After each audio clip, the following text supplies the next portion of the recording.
What is going on, guys, and welcome to a new video, or in this case a new live stream I should say. And today we're going to be discussing the Oscar nominations a bit. Not only just the Oscar nominations, but also, you know, the my predictions as to what films will win. Now, I will say, I will make an updated predictions list in probably February, and also right before the Oscars start. Maybe February, or I don't know. But I will guarantee that I will be doing another prediction, an updated prediction for right before the Oscars start. And I will say, before we continue, we've been, once again, my job has not been giving me any hours. We're actually in danger of not being able to pay rent, and so I would very much appreciate if you guys went over to my Ko-Fi page, because, you know, you can send in any donation, it's and stuff. Like, currently, like, we're about 3% of the way there to making rent, and we already have a couple of supporters. Actually, we have Fudd and Rooney Coaster, who have been supporting me. And if you want your name here, you know, you can just head on over to ko-fi.com/Christian Hannah to support us, because we really need it now more than ever. Like, things are just not going well at all. But regardless, yeah, let's get into the Oscar nominations, and a lot of the Oscar nominations, but my predictions. First, we're going to start off with Best Picture. Best Picture, the nominees are currently All Quiet on the Western Front, Avatar: The Way of Water, The Banshees of Inisherin, Elvis, Everything Everywhere All at Once, The Fabelmans, Tar, Top Gun: Maverick, Triangle of Sadness, and Women Talking. Now, granted, I was not expecting Women Talking to make it into this list, and I will explain how there is a chance it could win. But, however, and I was also not, I was open to the idea of Triangle of Sadness, but admittedly, I didn't predict it. I thought Babylon and The Whale would get in, and possibly, or either Babylon or Black Panther: Wakanda Forever. Ultimately, that didn't happen. But, however, I will say, I will say, one of the things we'll be discussing here in a bit is discussing the Writers Guild of America nominations, because that could give us a big hint as to what could win in the Oscars, or like win Best Picture.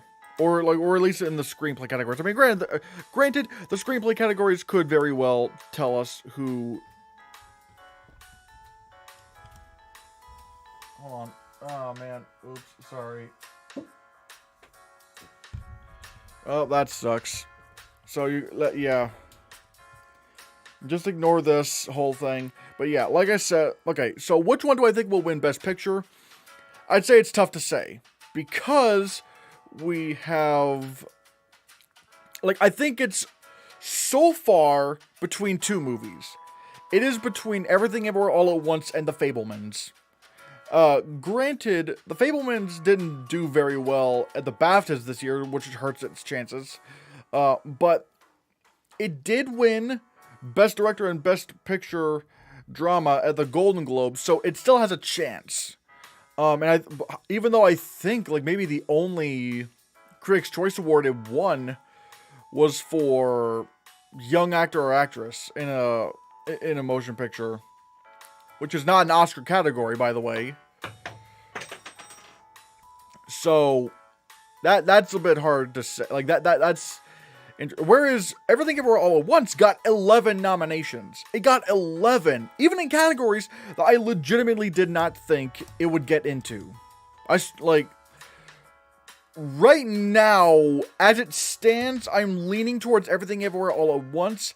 However, it's not a guarantee, because guess what other movie had the most nominations in the year that it came out and ended up only winning one Oscar, and it wasn't Best Picture?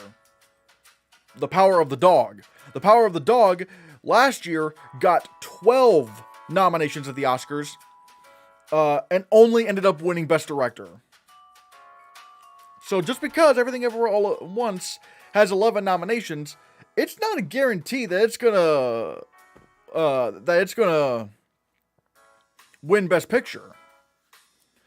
But right now, I'll say Everything Everywhere All at Once, but there is always that last minute surge from some random film. We'll have to see. Best Directing, once again, it's not as clear.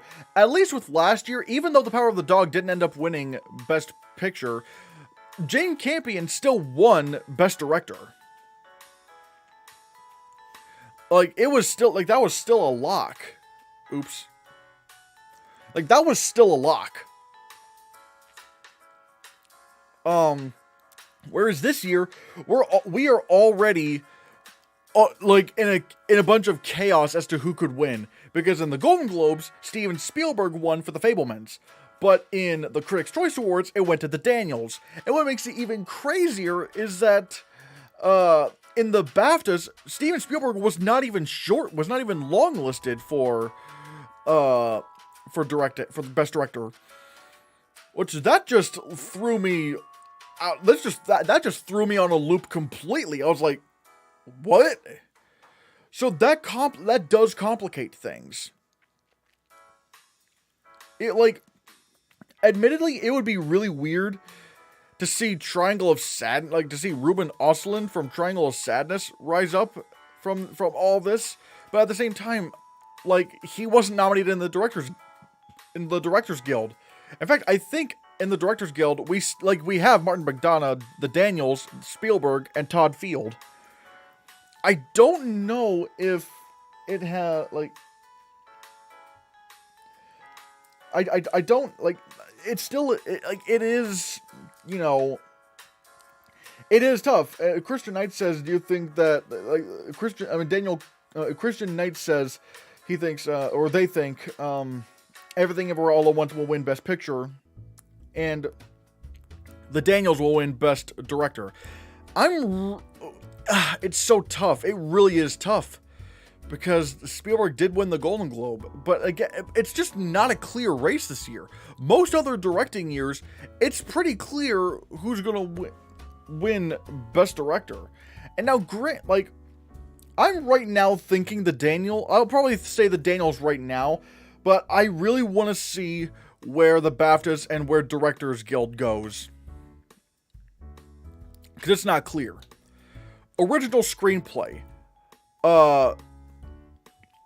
Okay, this original screenplay. I think this is easily going to go to Everything Everywhere All at Once.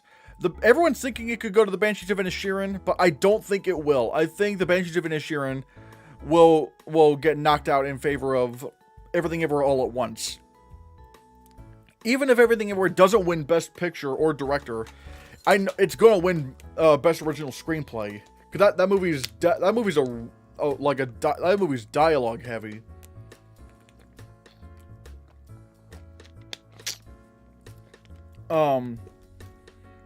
So yeah, I think it's pretty clear that the Daniels will win Best Original Screenplay. Now, actually, so far, what would be my picks so far? I have still not seen Women Talking, but so far for Best Picture, I will go for The Fabelmans. I've seen all the Best Picture nominees now, except for Women Talking. Loved All Quiet on the Western Front, loved After the Way of Water, loved Banshees of Inisherin, loved Elvis. I didn't like Everything Everywhere All at Once.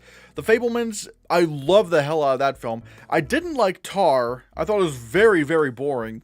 I like Top Gun Maverick, but I would not nominate it for Best Picture. And I didn't quite like Triangle of Sadness either. Because, like, it's just, like the first half is very pretentious and preachy, whereas the second half is a lot more clever. But again, I have not seen Women Talking. For directing, I think I would have to go with Spielberg here. He direct, like, so yeah. And for original screenplay, since I have seen all these movies, I will give it to the Banshees of Inisherin. Maybe the Banshees of Inisherin. Maybe. Probably the Banshees of Inisherin. Because I feel like a lot of what makes the Fabelmans work is that how deft, am I even using the right word? How careful Spielberg directs it. Because some of that stuff could come off as really corny. But I feel like, in terms of just pure writing, I give it to the Banshees of Inisherin. Adapted screenplay. This is where I will just... Okay, we have All Quiet on the Western Front, Glass Onion, Living, Top Gun Maverick, and Women Talking. I think already we can count out Glass Onion and Living. And the reason why I'm saying this... Don't get me wrong, I love Glass Onion. I've not seen Living, but I have seen Glass Onion. I love Glass Onion. In fact, out of all these movies, I like it more than any of these other movies. But, however... with Glass Onion and Living, they are not nominated for Best Picture. And here's why that's important. Ever since the Best Picture category was expanded around in 2009, ever since the Best Picture category was expanded, there has never been any kind of screenplay winner, adapted or original, that wasn't nominated for Best Picture. Like any of the original or adapted screenplay winners, they were nominated for Best Picture. Glass Onion and Living are not nominated for Best Picture, so you can just count them out completely. I think Women Talking could win this. However, it does have a few things going against it, considering it's only nominated for 2 Oscars this year. Adapted Screenplay and Best Picture. That is a big hurdle to clear. Although at the same time, Coda was nominated for 3, but again, it still had an acting nomination. So, I think out of all the movies nominated... In fact, here's how crucial screenplay is. For the past... And I did the calculation... Not really calculations, but I looked at the data. You will find... Like, throughout for the past 20 years, you will find what would win Best Picture when you look at the winners for either of the screenplay categories, adapted or original, and or Best Director. If you get one of those, your film has a better shot than anything to get a Best Picture win. For example, everyone was so caught off guard when Green Book beat Roma, but again, let's look at the data here. Green Book beat Roma for original screenplay, and yeah, it didn't get nominated for director either. But Alfonso Cuarón did win Best Director. He did win Best Director. But even though everyone said it was going to be a lock for, everyone said it was going to be a lock for Roma. But Green Book still won that original screenplay category, so it had a chance. It had a damn good chance of winning Best Picture, and ultimately it did. And here's another big moment that we all forget about. 2019. What did we see? I mean, granted it was 2020, but for the movies of 2019, what did we see happen? Throughout that whole Oscar race, 1917 was winning Best Director and Best Picture everywhere. 1917 was killing it. But then, in the Writers Guild of America, Parasite beat 1917 for Best Original Screenplay. And then in the BAFTAs, I don't even think 1917 was nominated for Original Screenplay, but Parasite won Original Screenplay again. But again, and ultimately in the Oscars, what did we see? Parasite beat 1917 for Original Screenplay. Alright, it's not quite game over for 1917, as long as it wins Director, which is something that 1917 had been doing in the Golden Globes, the Critics' Choice, even though it was split with Bong Joon-ho because it was a tie, the Directors Guild, and the BAFTAs. Everywhere across the board, it was clear that 1917 was going to win Best Director. And then out of nowhere, boom, Bong Joon-ho beats Sam Mendes for Best Director. And at that point, it was game over. 1917 did not win original screenplay or director, so it was so clear that Parasite was going to beat it for Best Picture. That's how crucial, like, the screenplay categories and Best Director are. Is that if your film does not win any of those, your film is finished. Like, you can't do it. Now, and again, I'm not saying it doesn't mean you have to have a director nomination either. Because again, look at Coda. But again, Coda beat The Power of the Dog for Best Adapted Screenplay. Once again, it doesn't necessarily mean anything. It doesn't necessarily mean it's game over. I mean, look at Nomadland. Nomadland lost Adapted Screenplay to The Father in 2020. But again, it's still one of those key director is still one of those key categories. So it's not impossible to win Best Picture when you win Best Direct. It's not impossible to win Best Picture when you've won Best Director. Obviously not. That definitely helps your chances. But if your film, just because you win Best Director against another film nominated for Best Picture, or like just because you win Best Director, does not mean it's game over. Like, it can easily turn against you. Because like I said, look at Coda. So, like I said, okay, which one? I don't think All Quiet on the Western Front is going to win Best Adapted Screenplay. Because, it's, like, that was the more shocking, the more shocking inclusion, which is ironic considering I did predict All Quiet and I didn't predict Women Talking. That's because I thought Women Talking was just underperforming across the board. Now that it has gotten adapted screenplay, it stands a much better chance now. Like, Women Talking stands a much better chance now. And also to note this, All Quiet on the Western Front did not get nominated for WGA, which I'm guessing is because Edward Berger, Leslie Patterson, and Ian Stuckel are not part of the Writers Guild. Which, again, is not impossible to win in the Oscars, because look at The Father. The Father didn't get a Writers Guild nomination. It won. But, however, Women Talking does stand a very good chance. But if it doesn't, if it doesn't win, then shockingly enough, it could be Top Gun Maverick. And because here's the thing, like, it's crazy. Hello, Mark. Greetings from Britain. And once again, before I'd like to continue, I would like to thank my Ko-Fi supporters. Again, we're hitting very bad times right now. So if anyone is able to go to ko-fi.com/ChristianHannah, that would be very much appreciated. Like, help us pay for rent. But regardless, Top Gun Maverick, Top Gun Maverick could win. In fact, Women Talking okay, let's look at the Writers Guild. Let's look at the Writers Guild of America. For original screenplay, the nominees were Everything Everywhere All at Once, The Fabelmans, The Menu, Nope, and Tar. And for adapted screenplay, we have Black Panther: Wakanda Forever, Glass Onion: A Knives Out Mystery, She Said, Top Gun Maverick, and Women Talking. Now again, I'm not saying it's curtains for All Quiet on the Western Front to win adapted screenplay, but unlike The Father, it's not a very dialogue-heavy movie. It's very much direction-based. So we'll have to see how that plays out. I think, like I said, ironically enough, it's going to be between Top Gun Maverick and Women Talking.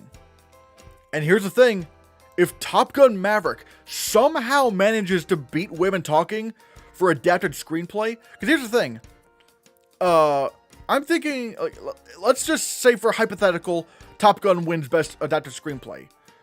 And I think it's very clear that Everything Everywhere All at Once is winning Best Original Screenplay. And right now I'm thinking Everything Everywhere wins Best Director. But that would mean, like, even though, like,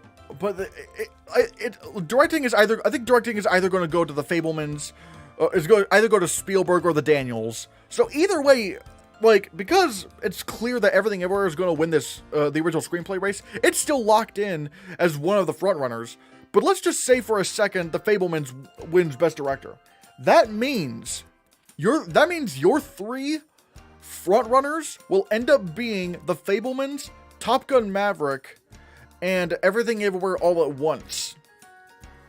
Now, if Women Talking does win Adapted Screenplay over Top Gun Maverick, then the race is between Everything Everywhere All at Once, The Fabelmans, and Women Talking. But then again, there's also that thing to keep in mind. Like, does Spielberg win Best Director? And I'm not exactly sure about that. So this could end up being a race between either Everything Everywhere and Top Gun Maverick, or Everything Everywhere and Women Talking. And I know I'm going on a tangent about this, but this is important. Like, director and screenplays, like, those are the big categories. Like I said, for the past 20 years, the Best Picture winner won one of these 3 categories. Even with Brokeback Mountain and Crash, like, Brokeback Mountain won Adapted Screenplay and it won Best Director, everyone's thinking, alright, well, Brokeback Mountain is a lock for Best Picture then. But it wasn't. It was not a lock. Because, like I said before, there's still Best Original Screenplay to keep in mind, and that went to Crash. So that means, even though everyone was shocked, Crash still had a legitimate shot at winning Best Picture. Like, something like Chicago is a little bit more surprising, because Chicago, like, that was one of the, that went past the 20 years that I went, because like I said, that's what I was saying, for the past 20 years, your Best Picture winner won either a director or one of the screenplay categories. Chicago didn't do that. It didn't win Best Director, and it didn't win Best Adapted Screenplay. So it's technically not impossible, but again, going by the past 20 years, especially in today's expanded Best Picture category, it's becoming very, very competitive. So I really, here, again, like I said, if Women Talking loses to Top Gun Maverick, especially the Writers Guild Awards, Women Talking could be in trouble, and Top Gun could literally be one of the front runners. So watch out for that. Then we have Actor in a Leading Role. We have Austin Butler for Elvis, Colin Farrell for The Banshees of Inisherin, Brendan Fraser for The Whale, Paul Mescal for Aftersun, and Bill Nighy for Living. I think this is definitely some people are saying it's a 3-horse race because Colin Farrell, I think, has a better shot than some of the others, but I feel like it really is a 2-horse race. It's either going to be Austin Butler or Brendan Fraser. And once again, we're seeing a big difference in, like, the race is still not clear.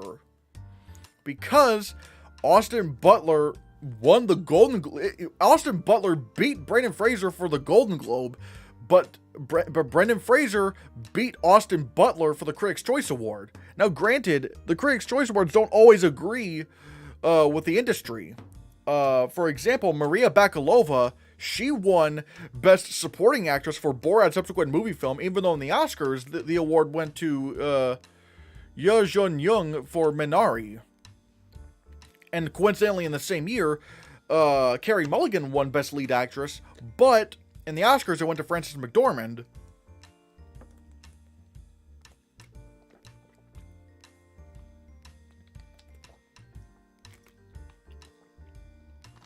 So it's tough. I'm trying to think of. Oh yeah, and not to forget, in 2018, Christian Bale beat, in the Critics' Choice Awards, Christian Bale beat Rami Malek for Best Lead Actor for his performance in Vice. Even though in the Oscars, it went to Rami Malek. I really want to see where the SAGs and the where the SAG Awards and the BAFTAs go. Right now, I might go for Austin Butler. Right now. But Brendan Fraser, like, if that passion for him spikes back up again, we could see, like, he could still win this. He could still win this. But right now, the industry is all up in arms over Elvis. They love Elvis. I should probably also point this out for Best Picture. The two movies I can guarantee will not win Best Picture are Avatar: The Way of Water and Elvis. And the reason why I can guarantee none of them are winning Best Picture is because Avatar: The Way of Water and Elvis, neither of them were nominated for Best Director, and neither of them got any screenplay nominations. Like Elvis didn't get original screenplay, and Avatar did not get adapted screenplay. So I think right now you can already count out Avatar and Elvis for any Oscar Best Picture wins. Like, that would be weird. Like, a movie without a screenplay nomination and without a directing nomination winning Best Picture. I don't know when the last time that's happened. But regardless, yeah. Right now, I'm thinking Austin Butler. Although it would be nice to see Brendan Fraser like just barrel through the other guilds. Actress in a leading role. We have Cate Blanchett for Tar, Ana de Armas for Blonde, Andrea Riseborough for To Leslie, Michelle Williams for The Fablemans, and Michelle Yeoh for Everything Everywhere All at Once. I do want to see To Leslie. Granted, and already this movie's in a bit of a controversy because the Academy is going to be doing an investigation as to whether or not the campaign team behind To Leslie broke campaign rules. And this isn't me commenting on the performance. And this is not me commenting on performance because, again, I have not seen it. But this, depending on how that investigation goes through, I mean, fingers crossed for everything goes well for Andrea Riseborough. But there could be a chance her nomination might get revoked if it turns out that if it turns out that her campaign broke regulations or broke some rules, which would make sense. You don't want that. You don't want because here's the thing: people already claim that the Oscars are rigged as is, which is obviously not true. And there's been historical evidence to prove that the Oscars are not rigged because they take campaigning seriously. But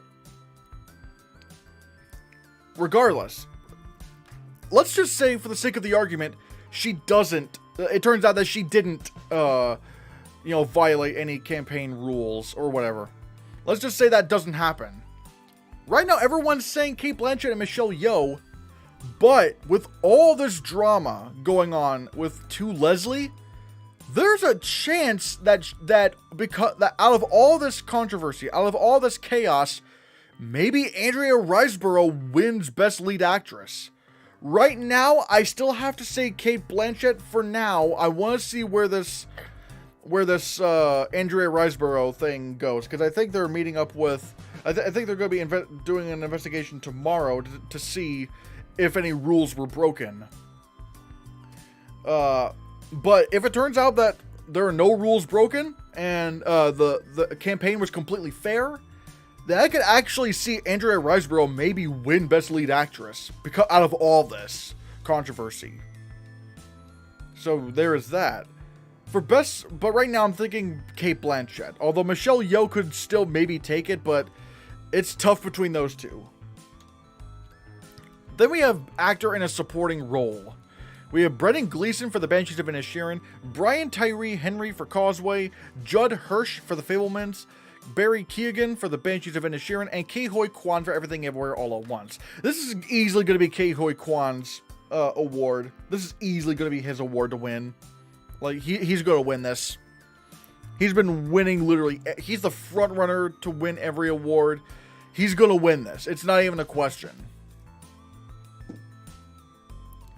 So, yeah. It's not even really. I will say I was very surprised over Brian Tyree Henry's entry for Causeway. So there is that. Actress in a supporting role. We have Angela Bassett for Black Panther Wakanda Forever, Hong Chow for The Whale, Carrie Condon for The Banshees of Inisherin, Jamie Lee Curtis for Everything Everywhere All at Once, and Stephanie Hsu for Everything Everywhere All at Once. Once again, I think Angela Bassett has this in the bag. I think Like, hell, she even got nominated in the BAFTAs. The BAFTAs. That's nuts. Like, that does not happen. Like, they're not a big fan of the Black Panther movies, even though, for some stupid reason, they voted for it to win. They voted for the first Black Panther to win Best Visual Effects, which is fucking ridiculous.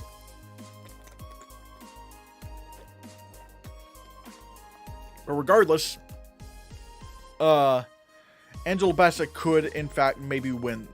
No, she's going to win this. She's the front runner to win this. Then we have cinematography.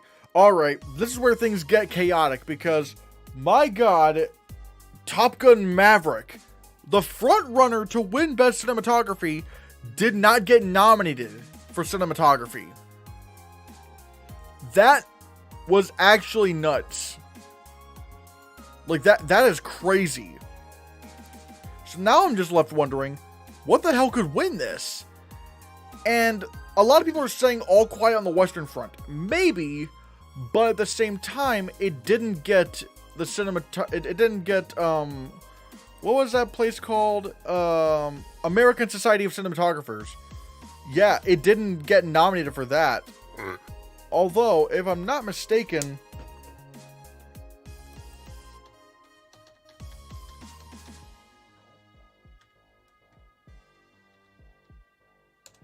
Society of American Society of Cinematographers Awards.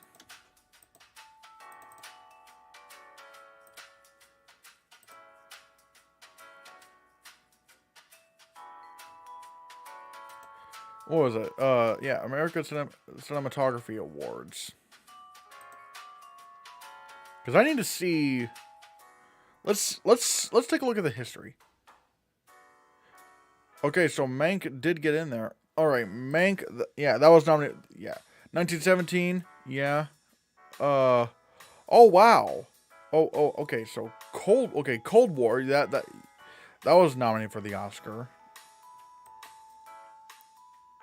Blade Runner 2049. Lion. That was okay. Lion. That's insane. The Revenant. Birdman. Because what I'm looking at here, the reason why I'm looking through this is because, like I don't know if I'm not even exactly sure why I was looking that up, but it's like the reason why I don't know if All Quiet on the Western Front could win this. I think honestly cinematography might actually go to Elvis. It might actually go to Elvis. Cause that was big, like that did get a bunch of momentum.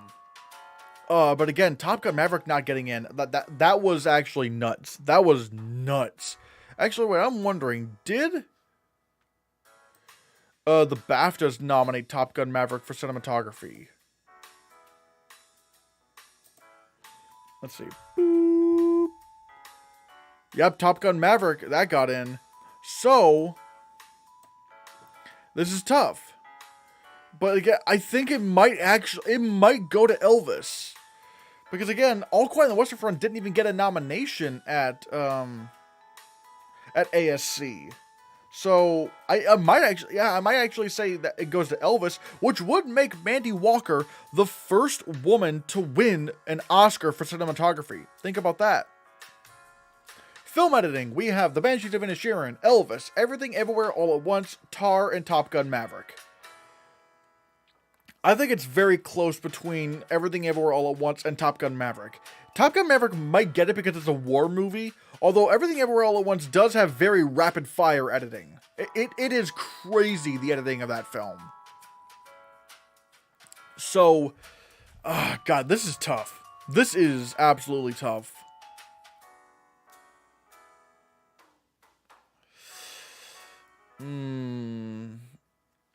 It could, like, because again, they do love their war movies. Right now, I might say Top Gun Maverick. Although, I'm keeping an eye on Everything Everywhere All at Once. I am keeping an eye on Everything Everywhere All at Once. Production design, we have All Quiet on the Western Front, Avatar the Way of Water, Babylon, Elvis, and The Fabelmans. Right now, I don't have a lot to go off of, because the only production design win that we have so far is Babylon. But let's take a look at some of the other... Let's take a look at some of the other places. So Top Gun Maverick didn't. Okay, that didn't. None of these got nominated for any Oscars. We have All Quiet on the Western Front, Babylon, Elvis, The Fabelmans, and Avatar: The Way of Water. So, ooh, I will say I was surprised over The Fabelmans getting in.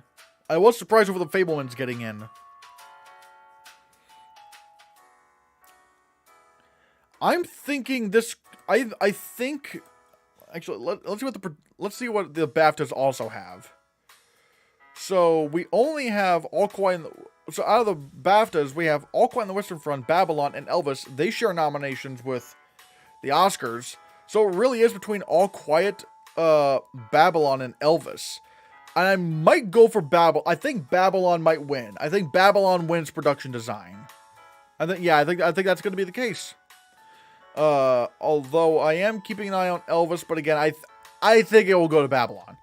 Costume design, we have Babylon, we have Black Panther Wakanda Forever, Elvis, Everything Everywhere All at Once, and Mrs. Harris Goes to Paris. Babylon could take this. Black Panther Wakanda Forever is so far the front runner to win. So far, it is the front runner.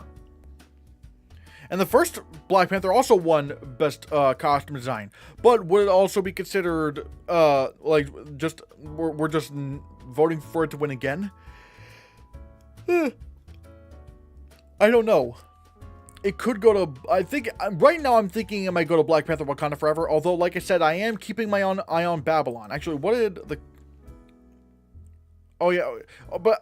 Then again, maybe I shouldn't be pulling up the BAFTAs, because the BAFTAs didn't nominate the first Black Panther for costume design either.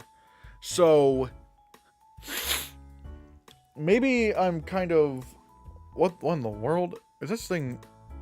Why is this thing so bright? Why is this so bright? There's no reason for it to be this bright. Fog it. There we go.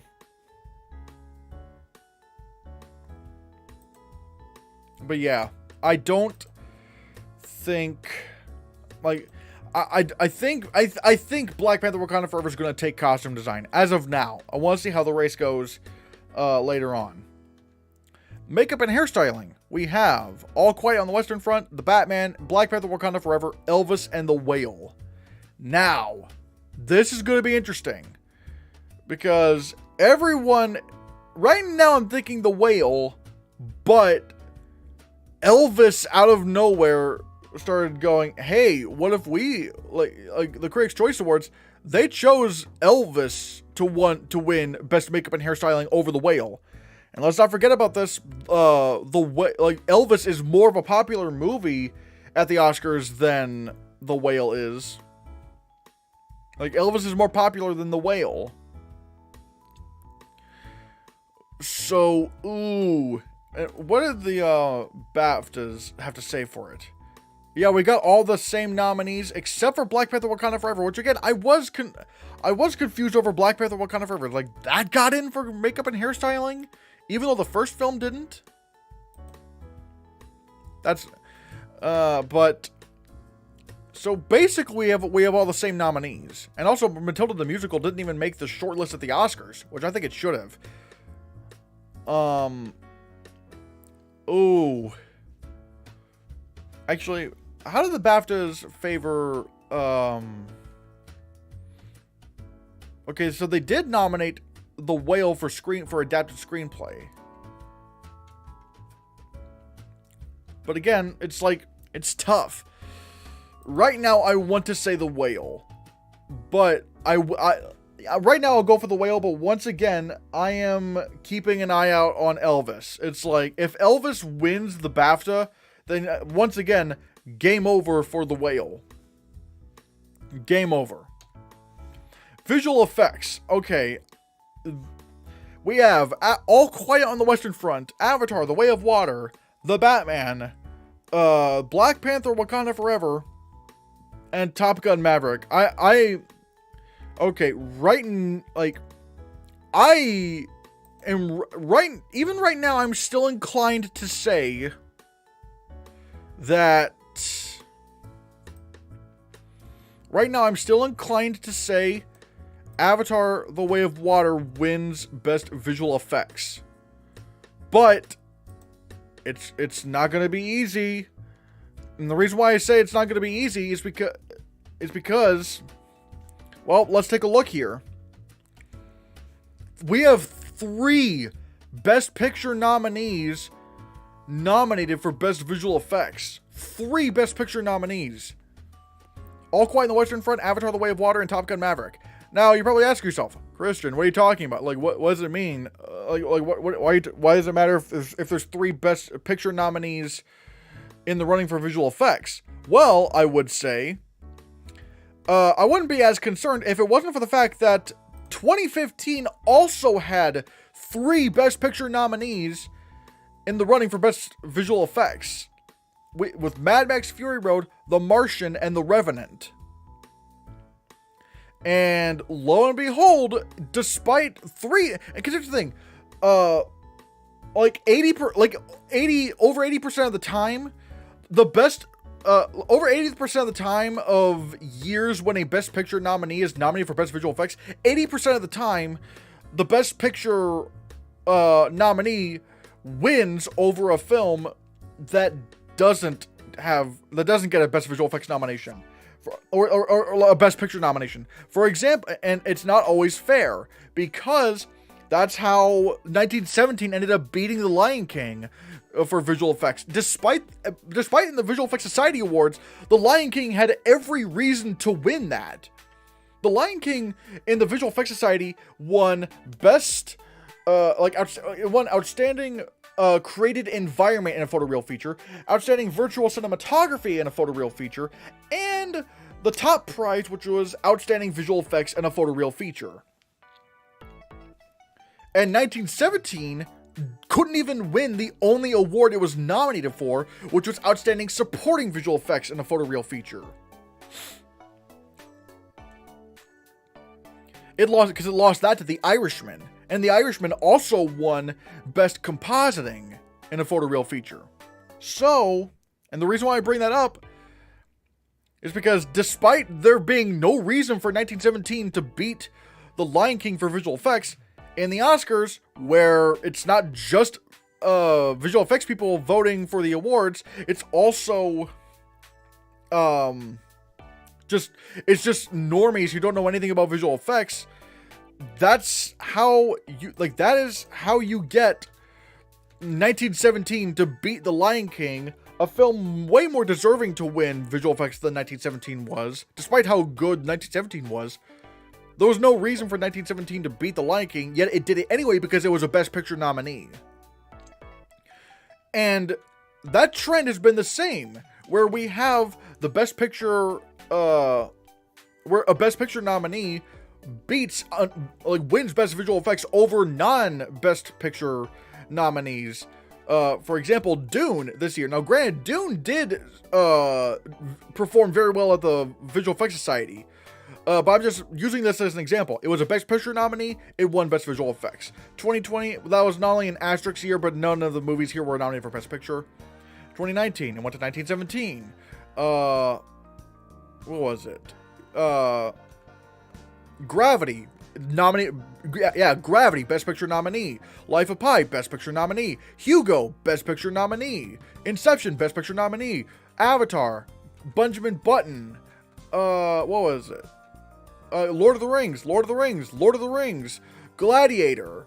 These a lot of these movies were already Best Picture nominees, so they had a good shot at winning Best. So it was clear they were going to win Best Visual Effects. But, however, when you have 2015, where you have 3 of those Best Picture nominees, that causes the votes to be split. And so, because the votes were split, that's how you got Ex Machina, which, keep in mind, was, if I'm not mistaken, was Ex Machina nominated for the Producers Guild Award. It had, I think it was nominated for the Producers Guild Award. Let's check 2015. Yup, there we go. Producers Guild Award. We have Ex Machina that year. It was nominated for Best Picture of the Producers Guild. And so, despite all odds, despite nobody thinking it could, especially me, in hindsight, or at least Ex Machina ended up winning Best Visual Effects over 3 Best Picture winners. That seemed way more clear to win Best Visual Effects than Ex Machina ever could. But this year, it's different. We have 3 Best Picture nominees nominated for. This year is the same. We have 3 Best Picture nominees nominated for Best Visual Effects, and despite everyone thinking Avatar: The Way of Water is a frontrunner, and I'm still right now predicting Avatar: The Way of Water, but there's still a chance that the votes could be split. Because Avatar: The Way of Water, it's the more groundbreaking visual effects film. There's a chance it could win.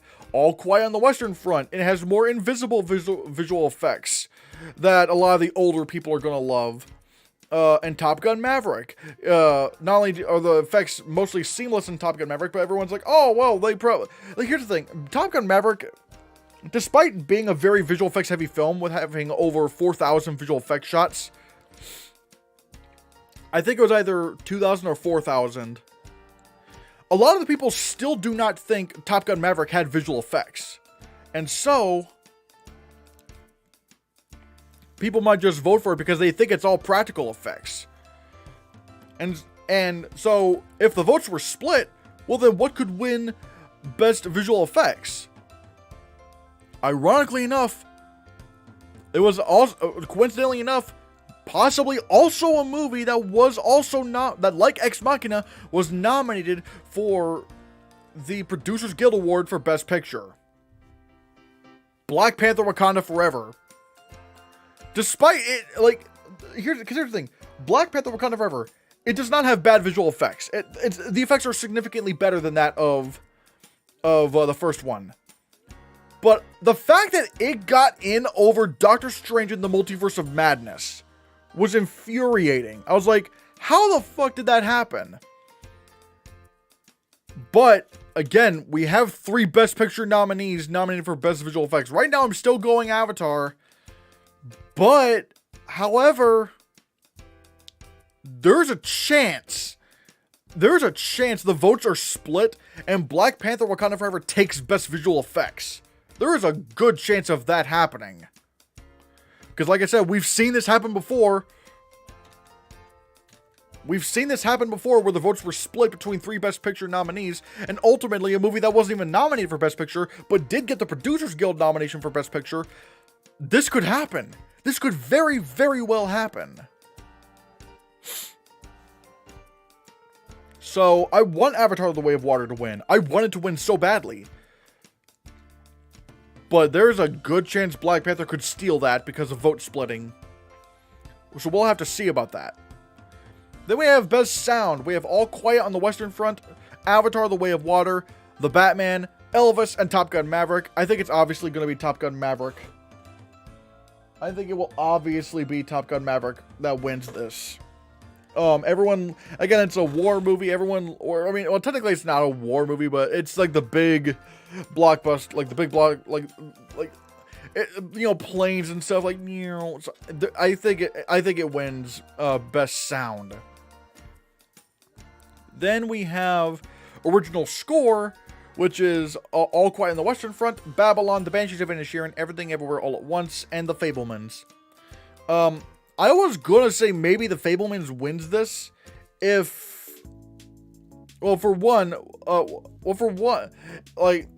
initial thought was the Fabelmans is probably gonna win this. But however, because it was looking like John Williams was going to be retiring. It's like, oh, they're going to give it to John Williams because it's his last film. It's the last film he's going to do. But ultimately, that didn't. But ultimately, in the Golden Globes, Justin Hurwitz for Babylon won. It won the Golden Globe for original score, and it won the Critics' Choice Award for original score. So, right now I'm thinking Babylon. I'm thinking Babylon takes it. So, yeah.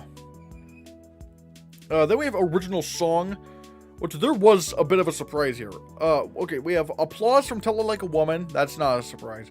Hold My Hand from Top Gun Maverick.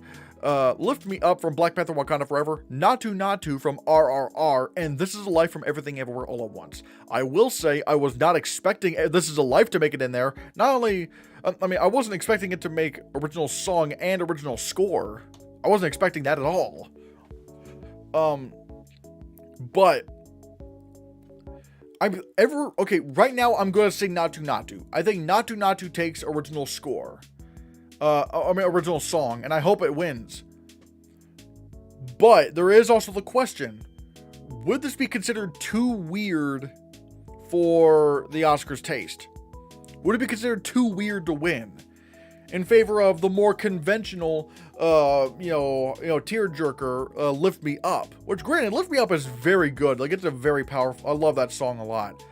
But there might be I'm thinking Natu, but there still could be a chance that Lift Me Up maybe beats Natu.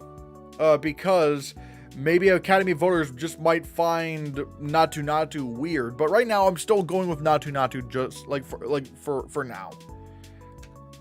For animated feature film, well, it's not a contest. It's going to be Guillermo del Toro's Pinocchio. If any film were to beat Pinocchio, though, it would probably be Puss in Boots: The Last Wish. If any film were to beat Pinocchio, it would be Puss in Boots, but I don't see that happening. Pinocchio has been getting too much momentum for it to stop. So it's gonna be Pinocchio. I'm not gonna predict the short films because that's way too hard. I could never predict that. Documentary feature. Right now, I might go for All Beauty and the Bloodshed. That's what everyone's saying, so I'll go with that as well. And international feature. Well, I'm just gonna say this for international feature. It better be All Quiet on the Western Front, considering it's nominated for Best Picture. If All Quiet on the Western Front loses Best International Feature Film despite being a Best Picture nominee, I'm going to have some very strong questions. I'm just going to be like, how the hell is that possible? Like, how do you choose it for a Best Picture nominee and yet not the winner for International Feature? Like, that would be weird. That would be like if Toy Story 3 being nominated for Best Picture that year at the Oscars, if somehow Toy Story 3 lost to How to Train Your Dragon. I'm like, that would be it would be that kind of weird. I mean, I'd be like, okay, there's no reason for that to be the case. Like, how did that happen? Because you literally nominated the only animated movie nominated for Best Picture that year is Toy Story 3. Why didn't you have a win for Best Animated Feature? Like, it would be that kind of weird if All Quiet on the Western Front lost, let's say, to like Argentina in 1985 or something. So that would be weird. So yeah, I think generally these are my predictions to win at the Oscars this year. Right now I'm international feature. Right now I'm thinking All Quiet on the Western Front, documentary feature All Beauty and the Bloodshed, animated feature film Pinocchio, original song Natu, although I'm keeping my eye on Lift Me Up. Original score, it's going to be Babylon. Sound, Top Gun Maverick. Visual effects, I'm thinking it's going to be Avatar: The Way of Water, but there could be a chance Black Panther, like because there's 3 Best Visual Effects nominees nominated for Best Picture. There's a chance it could cause vote splitting and the award goes to Black Panther: Wakanda Forever. Makeup and hairstyling, I'm thinking The Whale, but Elvis could steal it. Costume design, Black Panther: Wakanda Forever. Production design, I'm thinking it's going to be Babylon. Film editing, right now I'm thinking Top Gun Maverick, although again, keep your eye on Everything Everywhere All at Once. Cinematography, right now I'm thinking Elvis, but some people are thinking All Quiet on the Western Front, which we'll have to see about that. Supporting actress Angela Bassett for Black Panther: Wakanda Forever. Supporting actor Ke Huy Quan for Everything Everywhere All at Once. Actress in the leading role, I'm thinking Cate Blanchett, but if Andrea Riseborough manages to pull through that whole, like, if it turns out that the campaign didn't break any rules, I could actually see her winning this as a support, like, yeah, go Andrea, something like that. Lead actor, I'm thinking it's gonna be Austin Butler, but I'm hoping Brendan Fraser is able to make a more resurgence, or like around like the BAFTAs and SAGs. Adapted screenplay. Right now, I'm thinking Women Talking, but there could be a chance Top Gun Maverick takes adapted screenplay. There could be a chance of that happening.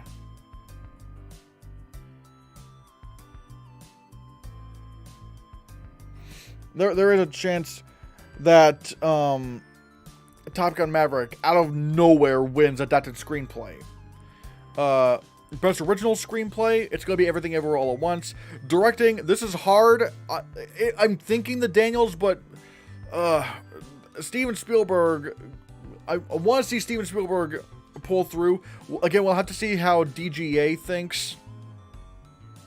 And I really want to see how the BAFTAs turn out, because do the BAFTAs actually go for the Daniels? And if that's the case, then I'm probably gonna go with them for Best Director, or at least to win, or at least, you know, for predicting at least. And Best Picture, right now I'm thinking Everything Everywhere All at Once, but again, it all lies in these in directing and the screenplay categories.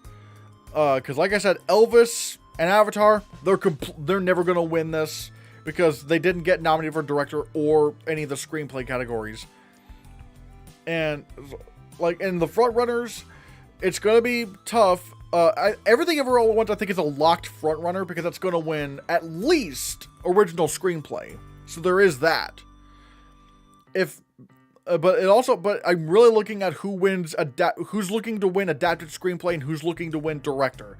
Because if Top Gun, because for adapted screenplay, I'm looking at Women Talking and Top Gun Maverick, because if one of those two wins adapted screenplay, they become one of the three front runners, or two, depending on who wins on who's the front runner for best director. The two or three front runners, I should say. But right now, I'm thinking Everything Everywhere All at Once.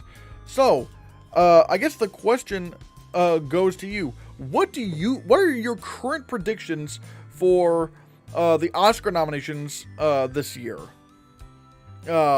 And like I said, I'll do an updated one tomorrow. Also, a little bit of a heads up. Tomorrow, I will be streaming again to react to and talk about James Gunn's DC slate. What he's going to be doing with the DC universe.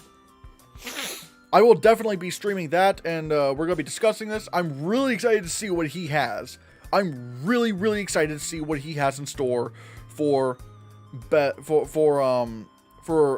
DC slate. So I'm definitely going to be talking about that tomorrow. And like I said, guys, just to be real with you, we're not doing so well. My job has just gutted my hours for the 4th week in a row. We're not going to be able to make rent. I'm actually scared that we're going to get kicked out by the landlord. And so if you can, go on over to ko-fi.com/ChristianHannah. We've already had a couple of Ko-Fi supporters. It really means a lot that they were able to donate. You can either support, give once, or perhaps a monthly thing if you want. But we're in desperate need of help right now, so every little bit helps. But yeah, regardless, thank you so much for watching. Give this video a like, share the video, especially hit that like button. The like button will definitely push this towards the will push the algorithm to recommend this video to more people. And if you want to see more, click this.